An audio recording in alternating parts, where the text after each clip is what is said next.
Hello, and welcome to the Get French Football News Preview Show. I'm your host, Eric Devin, and joining me this evening are Nathan Staples and Adam White. We'll start the show off with a brief rundown of the Coupe de la Ligue, which had its round of 32 this week, before moving on to what looks to be an extremely exciting weekend in Ligue 1. Montpellier won 2-0 at Stade Lavallois on Tuesday evening with goals from Kevin Barrigo and Steve Mounier, although Laurent Pionnier was called into action several times to preserve the clean sheet for the visitors. The late match on Tuesday saw Angers travel to Nantes, and the Canaries opted for a strong side, earning a 2-1 win, highlighted by Adrien Thomasson's spectacular lob. On Wednesday, things started off with Bordeaux earning a 2-0 win at Châteauroux, with François Camino making a rare appearance with his first goal for Les Girondins. In the 9 o'clock matches, we were treated to goals aplenty, with the highlight being a 3-2 win for Rennes over Lorient, a Breton derby that saw 3 goals in the final 10 minutes, punctuated by Pedro Henrique's 95th minute winner. In Toulouse, the hosts put out a strong side, and Christopher Julien's goal was enough for a 1-0 win over Auxerre, while Marseille won 2-1 at Clermont.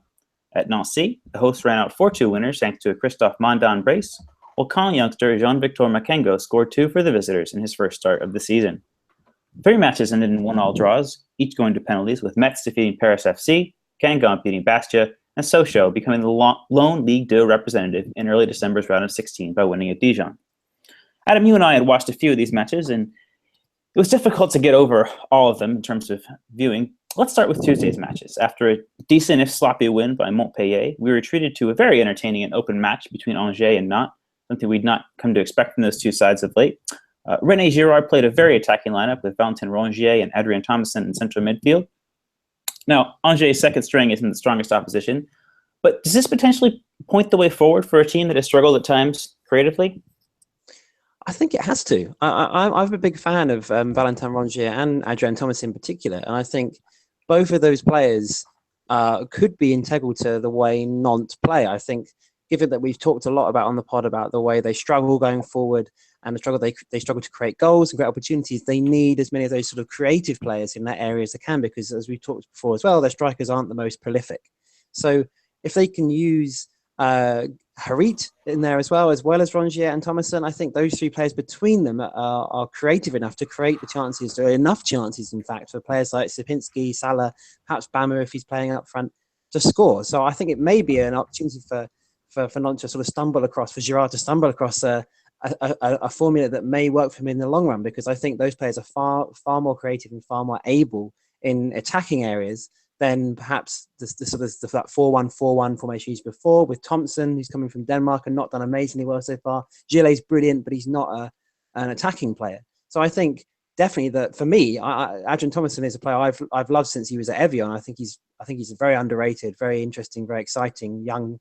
He's still 23, but young talent. So I'd love to see both of those players starting. So for me, I think Girard needs to think about this as the way forward for sure. Yeah, both of those players were featured extensively last season. Rongier, of course, was injured in about November last year, but he and Thomasson both had started consistently. I was lucky enough to meet Rongier. Actually, he's a very, very nice. He speaks English quite well. He's a nice lad and a good young professional. Hopefully, he'll sort of get more games, and we'll see him push on perhaps to a bigger club later in his career. No. Yeah, I don't know. I always have had a soft spot for Nantes, and I tend to agree there. I think that they're a team that's not really reached its heights, especially given how passionate their fan base is. Coming to Wednesday's matches now, Marseille played yet another system with a 4-3-3 featuring Maxime Lopez and Zindi Machachi, and a 3 with Lassana Diarra, who was once again captain. Both youngsters had strong matches, even given the opposition, and Rudy Garcia had strong words of praise for both afterwards. Now, Karim Rekik was caught out for Clermont's goal, but with Aaron Leia-Seca, Andre Frank Samba, and Guisa and Doria already enjoying decent seasons, could youth be the way forward for Marseille sooner rather than later? Quite possibly. I think this is something that Rudy Garcia is going to have to make a decision on quite soon. Now that they've, I think he's a very good signing for Marseille. I think he's a good manager, and he'll get the best out of a lot of their players. But we've seen like teams around the continent, like bigger clubs, like Milan would be a really good example of putting their faith in their youth system. Marseille aren't necessarily the biggest club for bringing through youth talent in France.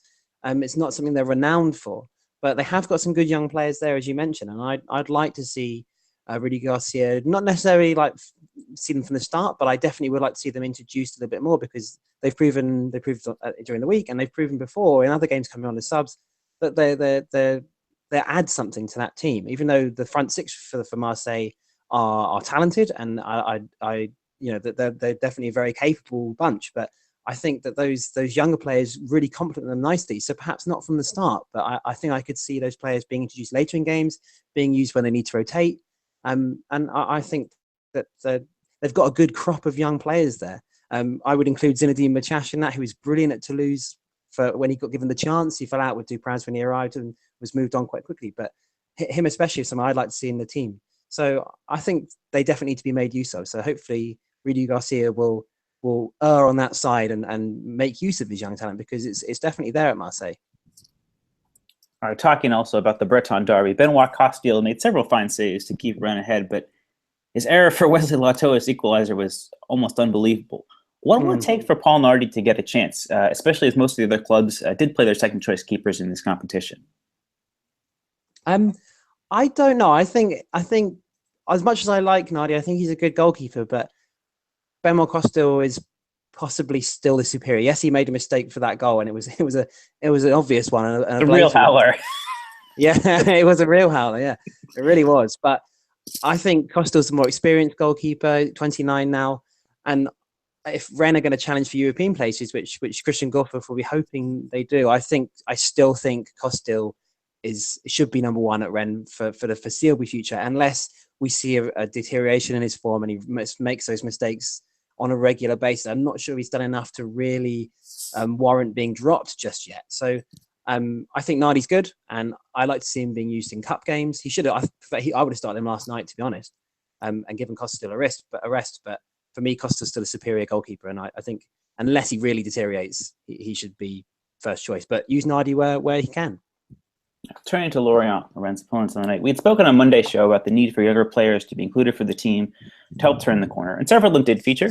Bradley Mazikou made his debut for the club, and Issam Ben Khamis also started, with Perry Vezamal and Mohamed Mara also coming on as substitutes. Any of these younger players catch your eye, or was this simply a rotated squad ahead of a very big match against Montpellier this weekend? It is a big match. I think the latter is probably more along the lines of what we saw from Lorient last week, that they was a rotated team, and they've got young players at the club as many French clubs do, and they deserve to be given a chance in a game like this. And the talent they've proved, I mean, Pierre-Yves Hamal has got that brilliant diving header a few weeks ago against Nantes at home, and I thought Mathieu Guendouzi was brilliant in that game and did well when he started the next game. Another good young player, only 17. And Issam Ben Khamis is another good player. I think he had a good game yesterday, and it's talent that they can use, because I think for Lorient, given that they sold their three best players over the summer and didn't really replace them, I think that they need to be looking in other areas for options and for perhaps a bit more quality, which they haven't necessarily got from the players they've brought in. And I think that although it was a rotated team, I don't expect these players to start a similar way. So we might see at other clubs that they should be, like we mentioned with Marseille, that those players can complement a lot the starting 11 a lot more than perhaps they have been in the past. So I'd like to see those players being given games in cup games and in perhaps when there's a midweek round, and seeing off the bench, because they can really add something. So I liked Issam Ben Khamis for a while. He's a good young player. Still only 20. I think he's one player that they could definitely use a lot more, and they need options up front. So Hamel might get a lot more chances too. So hopefully, when the new manager comes in, whoever that may be, might be Roland Courbis, then he'll utilize those players, because they're talented, and I'd like to see them. That's a great thing about French football. You see these players burst through and really develop in a short space of time. So perhaps there's one at Lorient that could help them keep them in Ligue 1. All right, finally, Nathan, I wanted to bring you in as well on a more general question. We saw several teams, including Bastia, Nantes, Marseille, and Toulouse, play fairly strong squads, while others, including Guingamp, didn't even fill their bench. Different managers are obviously prioritizing the competition as fits their needs. But with Paris Saint-Germain having a bit of a wobble, at least by their standards, to start the season, should more teams be putting effort into this competition? It's a really interesting question, because yes, PSG having a bit of a wobble, but also to consider that they've got Europe in their sights front and centre this season, as well as recovering some of that ground in Ligue 1 they've already lost. So if you're one of these sides that think they might have a run at it, why not go for it? I mean, you've mentioned a few sides that play fairly strong squads. I think teams like Marseille and Nantes, who aren't really going to be troubled by relegation issues, I wouldn't imagine, with the strength of their squads, that they could maybe go for a push for it. I'm a little bit surprised that Toulouse played such a strong squad, considering where they are currently in the table. At least with 10 games in, if you're in fourth, you might be thinking of, well, we might be able to make a quiet push for Europe, which is probably going through the minds of Guingamp, which is probably why they changed quite a bit. So whether you prioritise that is a good question, because it's how far do you think you can go? I think that it's at least silverware for a club, but how much does that matter? For teams that are battling relegation or possibly fighting for Europe, I think they should prioritise the league, in all honesty. For those that are sort of middling in the middle there, I think Nantes are a perfect example of that. Why not go for it? It's probably, like you say, the ideal season for it, with PSG's eyes wandering probably elsewhere. Yeah, it was good to see some strong attendances too. Nantes had 32,000. The Breton Derby was pretty packed out as well. So there are obviously some sets of fans that were interested in this as well. And moving on now to our match previews, we're going to look at a bumper half dozen matches this evening, as the schedule makers have given us a real feast for Matchday 11.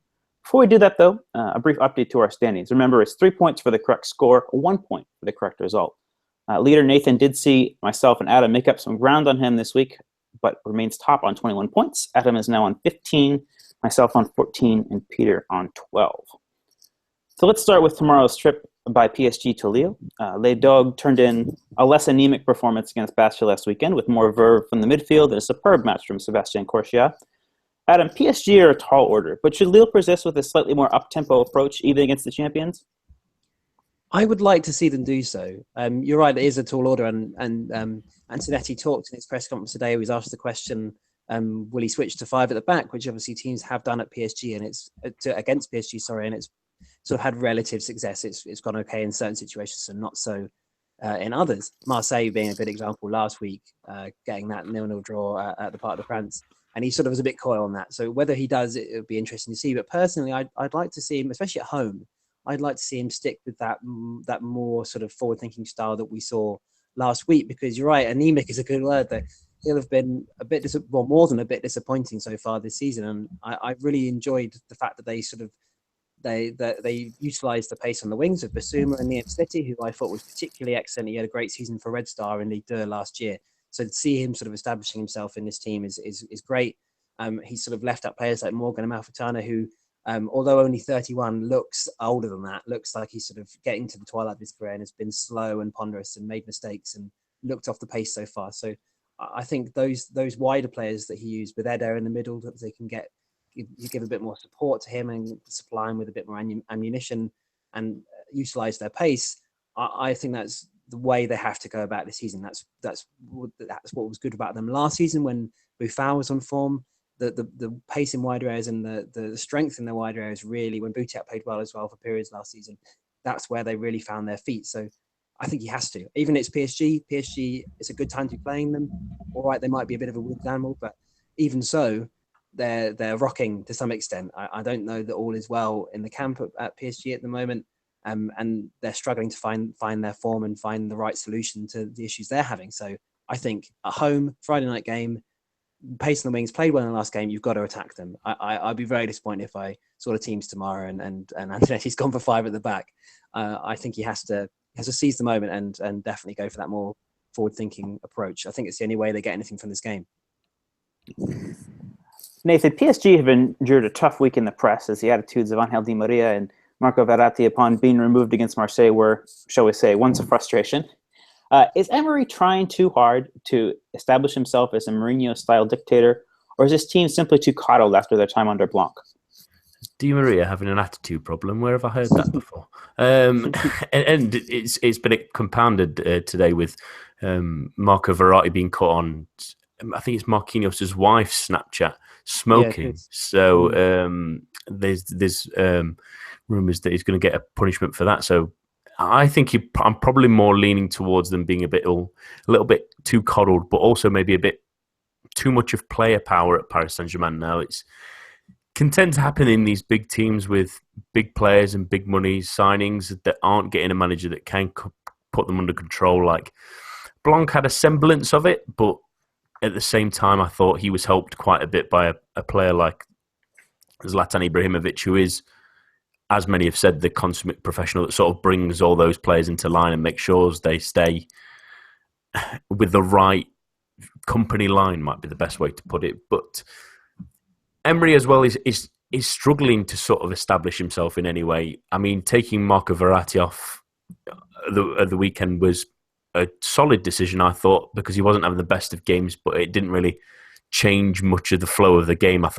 I mentioned on the Monday podcast that I thought that if they really wanted to advance themselves, they needed to take Thiago Motta off and make something more expansive. But and that caught the ire of Verratti, and he threw his toys out the pram, and we were all there for witness. So I don't think that Emery's strong enough to be a Mourinho-style dictator, in all honesty. I don't think he's got the nous and the strength to really push himself into that role. And he's not really fully proven himself on this big stage yet, which is probably why the players with poor results and poor form are slowly starting to crack a little bit under that kind of pressure now that they don't have a manager to blame as much. So yeah, it's one of those situations where the players really need to tough it out a bit more and show a bit more of a stronger chin to not get knocked out so easily. They need to pull their socks up. This is probably the ideal game for that, because we've seen Lille, other than that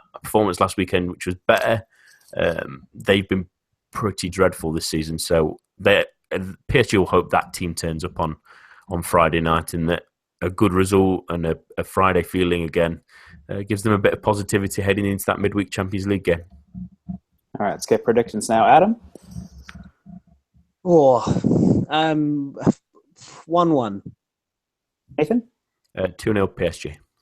And I'll go for 2-1. All right, moving on now to Toulouse, who played the strengthened team we should mention in the week, but that was with Issa Diop and Martin Braithwaite being suspended, so it was still perhaps could have even been stronger. Perhaps Pascal Duprat has a secret affinity for the Coupe de la Ligue. But Adam, we had a bit of a debate on the program on Monday about Lyon's system.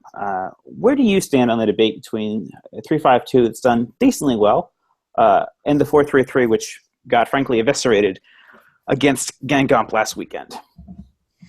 It is an interesting debate. I think the three at the back was almost something that came out of necessity. And I don't know that it gets the best in the long run out of Lyon's best players. Like when you take over a team, perhaps you want to find where your best players are and find a system that gets the best out of those best players. And looking at Lyon's squad, I go Lacazette, Fekir, Gonalon, Tolisso, possibly their four best players. Sorry. And I want to find a system that gets the best out of those players. And I think Lyon are at their best perhaps 2 seasons ago now, when Fekir really broke through and Lacazette had that great season. They played a diamond in midfield for a lot of their games. So I don't know that either of those systems are really the best way to get the best out of those players. I'd like to see Gazal perhaps up front alongside Lacazette, play Fekir as a number 10, and then you get Tolisso, Dardé, Gonalon in midfield as a diamond. So I don't know that either of those systems would work in the long run, but if I had to choose, I'd go 4-3-3, because I think that comes the closest to getting the best out of those sort of four players I mentioned. So I think the 3-5-2 is a good option, but one that they should use sparingly and perhaps if it suits a certain situation. So I would fall down on the 4-3-3, although I would like to see a 4-4-2 diamond kind of approach. But it's good to have those options, because I think in certain games, all three of those systems could work. So they just need to make the most of them. And it hasn't really happened so far this season, with players being out, and perhaps stuff not going their way, especially. But for me, 4-4-3 is the best for especially Lacazette. Him playing as a centre forward with two people outside him, that makes sense to me more than the 3-5-2. But 4-4-2 diamond would be just to throw another formation into the ring.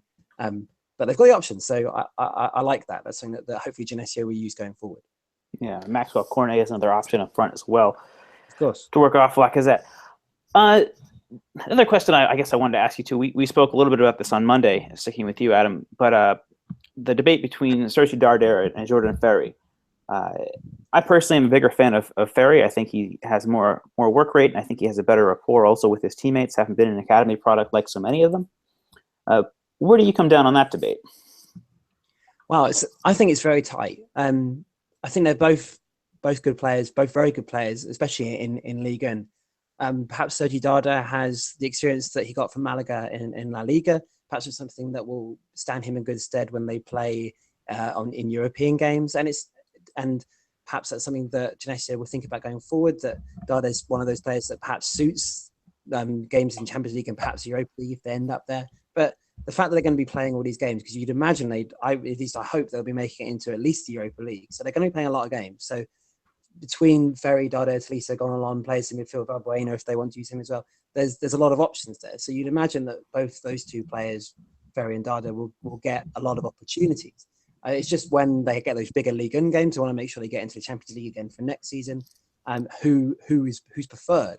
So I would like to see them both used sort of almost equally, but I think it would almost be depending on the opponent. Perhaps Darder's a bit more gifted technically, perhaps a little bit more assured on the ball, but Ferry's got a little bit more about him in terms of a competitive style in midfield. So I think it's almost like horses for courses in this situation. I honestly don't have too much of a preference either way, but perhaps the fact that Darder's probably, in my opinion anyway, slightly more technically able, then I might like to see him in bigger games. But they're both very good players and really good options to have in that midfield. So it's one of their stronger areas of their team. Compared to their defence, it's much more interesting. So I'd like to see them both used as much as possible. I'd like to quickly jump in and mention on both points that I think they should go with the 3-5-2 for the time being, at least, because they're struggling defensively and they need an extra man between whoever they end up playing at centre-back, because no one's really giving us an... And Diakabe had a really good performance against Juve and did well and up until about half-time against Guingamp, but they need an extra man in there because as well, they need cover behind Raphael because he's not good enough as in a flat back four for me. And then on the Sergi Darder Ferry talk, I actually agree with you, Eric. If they play 4-3-3, they should definitely start Ferry over Darder because he's more defensively sound, which allows Tolisso more freedom. In a 3-5-2, because Gonalon is probably playing as a slightly defensive midfielder in that 5, and there's 3 at the back, it's probably a little bit safer to play Darder and Tolisso together. So if he wants to play those two together, 3-5-2 would be a better option for them because they've got more defensive cover to make up for Darder not being as astute defensively. I think I would have to agree with both of you that there does need to be some necessary adaptation, and that perhaps Genesio has not quite gotten this right this season, and that's a little bit of Lyon's struggles. So with that, Nathan, your prediction? I think TFC take another big scalp at home, and it's a 1-0 win. Okay. I'll go for a 1-1 draw. And Adam? I'm Toulouse's biggest fan. I'm going to go 3-1 Toulouse. 3-1. All right, Lyon losing by that score yet again. Yeah. Coming on now to the team that beat Lyon by that score last weekend, that's Guingamp. They're at home to Angers. Nathan, both of these teams played decidedly rotated squads in midweek. Guingamp only named to get 4 players on their bench, one of whom was a goalkeeper, obviously. Marcus Coco was the hero against Lyon, and he looked really bright in this new-look 4-3-3. Can this tactical change be enough not only to beat Angers, but also to keep the hosts in European contention? Yes, and possibly. I thought Coco was excellent in that game against Lyon. He's much more comfortable out wide. I saw Guingamp a couple of weeks ago against Rennes where they played a 4-4-2 with him up front, and while he wasn't too bad at holding the ball up, considering his size and strength, but it just limited him from being inside the box and being explosive and trying to go around players that we like to see from him. I think he worked really well in that position, although I personally prefer Privat up front and then Briand on a wing. Although they played Briand up front, he was the main striker against Lyon, wasn't it? And it was Salibur on the wing. Yeah, if they go for that again, it worked enough at Lyon, but at the same time, it was a lot of Lyon making their own mistakes that created chances on quick counters in their own half. So against a team like Angers, who again they're pretty good going forward as well. I've really liked Toko Kambe linking up with Diédiou. Now they're both starting to get a foothold in this side. So I think this could be quite an exciting game. I still give Guingamp the edge. I think they've got confidence flowing through their veins at the moment. Big win last weekend. They've really come together under Comboire. I really like that midfield combo. I've mentioned it before of Luka Do and Mustafa Diallo in that middle section. They really work well and combine well with the rest of the team. So whether that keeps them in European contention, it depends on other teams more than anything. I think if they can maintain the form they've shown so far, there's no reason they can't be in and around that area come the end of the season. But again, what happens to Marseille in January time, what happens to the likes of Lyon, who are around that area at the moment, PSG, Monaco, did Toulouse fall off or maintain the course? Do Nice do the same? So if they keep going as they are, a couple of those might fall away and they might sneak one. But I think they're in and around that conversation, and that's probably more than they could have ever have hoped to be at the start of the season, at least. All right, we'll do some predictions here. I'm going to go for a 1-0 home win for Guingamp. Adam? 1-1 for me. Okay, Nathan? I'm going to go 2-1 Guingamp. 2-1 Guingamp, okay.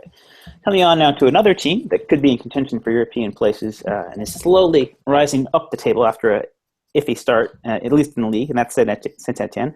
Adam, they notched their first away win of the season on Sunday and are again, with the exceptions of Romain Amouma and Pierre-Yves Palmont, who are both back in training, fully fit again. The team sits in 7th and must surely be eyeing up a return to the European places. Their defense has been as fine as ever, but they are up against a buzzsaw in the form of Monaco. How does Galtier set this team up tactically and personnel-wise to withstand Monaco? Well, taking it from Galtier's perspective, he often likes to switch between a 4-3-3 and a 3-5-2. He's used that 3 at the back a number of times, especially when they play the more competitive teams in bigger games away from home, or even at home, especially against PSG and Lyon and Monaco as well to some extent. In the derby against Lyon over the last few years, it's been the case at certain times. So I think those are his choices, at least from his perspective. I prefer them as a 4-3-3. I think with Jordan Veretout coming into the side and performing really well, he was great against Caen on Sunday, and I felt like it was the first time setting a really strong and really good performance together. They looked competent, they looked good on the ball, they looked like they had some verve about them. Saive and Veretout were both really good, took their goals brilliantly well, and it was the first time I really thought, yes, Saint Etienne are a competitive league and team, and they're going to be challenging for the top 5 places at least this season. That's what they should be doing based on their squad, and I think the 4-3-3 gets the best out of their players, and it's the most pragmatic and most attacking formation. It's the most sort of forward thinking. It's the one that's going to get them the most wins. So I'd like to see them, even though they're playing one of the biggest sides, stick with the 4-3-3 and keep Veretout, Saive, those players, get the best out of them, because I think that's the key, rather than Gautier switching to 5 at the back. He's got the defenders. I mean, it's a formation that works. Perhaps it's something that will work in certain situations in Europe, and he has used it well in the past. But I think if he really wants to challenge, if he really wants to go beyond the things that he's done before, really get into the top 3, really go in deep in Europa League, the 4-3-3 is the best option because it gets the best out of their best players. And I think that's the thing he needs to focus on. Because I've said before in the pod and in our column on Mondays that it's a big season for them. Like, he's been there a long time, and they're expecting him to challenge for top 3 and go deep in Europa League. And if they finish 7th or 8th and they go out perhaps in the first knockout round in Europa League, I honestly think he's in trouble.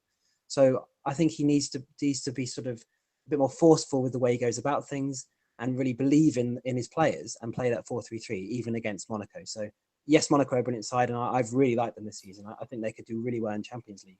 But at home, Saint Etienne at the Chaudron, big game, crowd behind them, they have to be offensive. They have to go and win the game. And 4-3-3 is the best way for me. So for me, I'd prefer that over the 5 at the back. But now I've said this, Gautier will definitely go 5 at the back. But both work. So 4-3-3 for me, but 5 at the back could work in certain situations. The Chaudron, of course, one of the best arenas in Ligue 1, and even admitting that as a Lyon fan. Adam, what is your prediction then for Sunday's match? Or Saturday's match, sorry. Yeah, it's unusual. It's at 7:00, but I'm going to go 1 each. Okay. And Nathan? I'm going to go 1-0 Monaco. Okay. And I'm going to go with a 2-1 Monaco win. We're coming on now to Nice versus Nantes. Les Aiglons have the best ratio of points per match in Europe. And Lucien Favre's rotation has seen several of the team's youngsters burnish their reputations. Now, though, with Paul Bice injured and Dalbert suspended, his back line will need a little bit of a reshuffling against a Nantes side that will be on a high after their win in midweek. Nathan, is this result a foregone conclusion, or do you see some hope for not, especially given their attacking form in midweek? It's not necessarily a foregone conclusion because those two injuries you mentioned are pretty important in the way that they've shaped up so far this season, which is predominantly that 3-5-2 with Paul Bice, with Malang Sarr and Dante, and they've not really got a centre-back cover, really, to play that style again, unless they maybe drop someone like Mathieu Bodmer in between them or something like that. That's the only reason I can see playing that three, but then you throw up the issue of Dalbert Enrique being off, and that the only player I can think of possibly replacing that is Arnaud Souquet. But we've seen Malang Sarr also play that left back role when Dalbert had. I think it was in the Europa League tie against Leipzig where Dalbert had to come off and Malang Sarr played the final 20 minutes as a left back. So that's an option for them. They might go for it at the back, but I would like to see them stick with that 3-5-2 and possibly play someone Souquet. I'm going to throw maybe a slightly strange one out there. Now, I wouldn't be surprised if you try someone like Wieland Cyprian at left wing back. It might sound absolutely insane, but we've seen him float everywhere in the centre midfield. He's played out wide as well. So I wouldn't be entirely surprised if you try something incredibly left field like that, because that's kind of how Lucien Favre has gone for it this season. You've mentioned Nantes played well in midweek and with that attacking lineup, but whether that's been enough from what we've seen so far this season, I think that they've really struggled up front to score goals, although last weekend they sort of started to find their groove, and I just don't see it, in all honesty. If the Nice turns up that has been playing so far this season, excuse me, even without Paul Bice and Dalbert, I think they have too much for them. I mean, the form of Alisson player as well, without Balotelli there last weekend, showed their depth, and I think they've got enough to maintain a challenge, hopefully, by the looks of things now. So, yeah, I think Nice will be too much for them. All right, your score prediction then? I'm going to go 3-1 Nice. Okay, I'm going to go with a 2-0 home win. Adam? I think this will be an easy victory for Nice. 4-0. 4-0. Cruise control.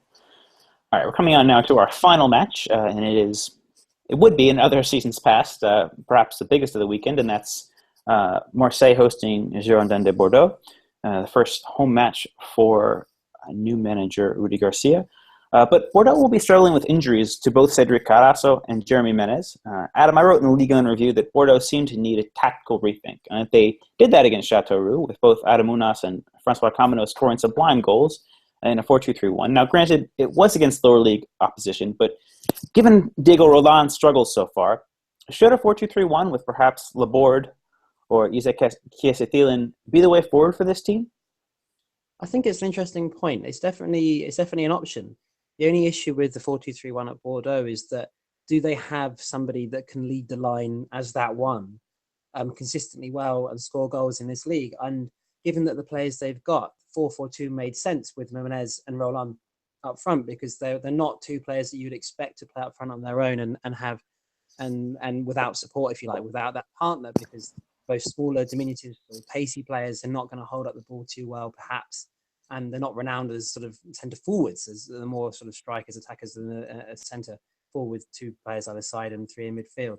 So it's whether Justin Gourvenec trusts Gaëtan Laborde, who was great in Ligue 2 last season, whether he trusts him after that. He got quite a few goals at Clermont last year, whether he trusts him to lead the line, and whether he thinks Diego Roland's been so out of form that it's worth making that switch between the two. Does he gain enough by dropping Roland and moving from the 4-4-2 to a 4-2-3-1 and putting Laborde up front? I've liked Laborde when he's played so far this season. I think he's looked dangerous. I think he's looked good in the air. And I think he could be that target man. But at only 22 and limited league and experience, it would be somewhat of a gamble. But I do agree that Diego Roland is sort of running out of, not chances to say, but perhaps sort of he needs a break from the first 11, because he's a player that I like. He's an international for Uruguay. He's got pedigree, but I don't know that he's been that effective since perhaps the season before last. He had that great run when he was sort of the only striker at Bordeaux, and he scored 15, 16 goals in the league. But since then, I've been very disappointed with him. So perhaps it's time that he's used up his welcome, if you like. And Laborde, a young player who's done well on loan. Perhaps he deserves his chance. And does that 43-1 get the best out of other players? I think it does. I think, Menez is probably slightly better wide or attacking midfield. It gives Roland, it gives Unas, and Malcolm perhaps a little bit more license in a 4-2-3-1 because they've got the security of those two defensive players, which would probably be Toulon and Sertic or Plasil. So I think if he thinks that Roland sort of, he needs to be taken out the side and he trusts Laborde, go for it. I definitely think that could get the best out of those three attacking players especially. So I'd like to see perhaps experimentation with that, perhaps not this weekend, but soon when they get a home game, perhaps one of the bottom half sides, and perhaps they can start with that 4-3-1 and see how it goes. But going to Marseille, I don't know that a tactical switch would be as a good shout to start with, but it's definitely an option, and I'd like to see Laborde get more game time. So yeah, in the long run, absolutely, I'd like to see it at least tried. All right, finally, Nathan, Remy Coupe has been in neither of Rudy Garcia's squads to date due to a knee injury. Given what had been a bright start to the season for the former Newcastle man, do you see him reclaiming his spot in the starting 11, and in what position, if so? It will depend on kind of what formation Rudy Garcia is playing. We would probably all anticipate that 4-3-3, and then he throw that pipe bomb in the way against that 5-3-2, 3-5-2, if you were being incredibly generous of how they played against Paris Saint-Germain. But yeah, it's trying to find a spot for Remy Cabella. You mentioned this on Monday's podcast. Do you play him out wide? Do you play him in a number 10 role and edit the formation so you're playing sort of a 4-2-3-1? I'm not really sure. I'm going to anticipate that eventually Rudy Garcia is going to eventually be, at least by January time when he's got some chance to add to this squad, that I think that he will go to that 4-3-3. And then you're right, it's the question of where do you play Cabella from there? Do you play him possibly as one of the ones in the three, but the most advanced, being almost an advanced playmaker, so he's almost like a number 10 there? Or do you play him out wide with Thauvin on another wing and Gomes as the main striker? So it's a real issue for him of seeing where he claims a spot if he does come back. I think he's certainly got the talent to do it. I mean, I'm a big fan of Cabella, and I have since Montpellier days, and I think you can play him out wide, but is that maybe with him and Thauvin, who are very keen to cut inside, players inside forwards, it's almost maybe too offensive if they don't have the right mix in midfield. Maybe it's a little bit more safer to play him in the central areas, even if you are maybe sacrificing a box-to-box midfielder to play someone like him who can be an extra creative influence and almost make it a 4-2-3-1. So yeah, it's going to be a really interesting storyline for the rest of this time, especially between now and that January window, to see when Cabella is fit, where he fits into Garcia's plans, because he's he's a really creative player on his day, and we've seen with the free kick he scores against Lorient, he's got that in his locker as well. He can score goals, and he was impressive before that injury. He could become an important player for Marseille, but whether Garcia sees that way, we don't know yet. It's going to be an interesting one. So I would like to see him come back in. Where Garcia sticks him is up in the air at the moment, but we'll wait and see. All right, we'll finish this off with predictions. I'm going to go for a 1-1. Adam? I have a horrible feeling about this one. I'm going to go 0-0. All right. Rudy Garcia continues to burnish his reputation as a defensive mastermind. Nathan? Pulled the carpet from under my feet there. I think it might be a 1-0 Marseille win. Okay.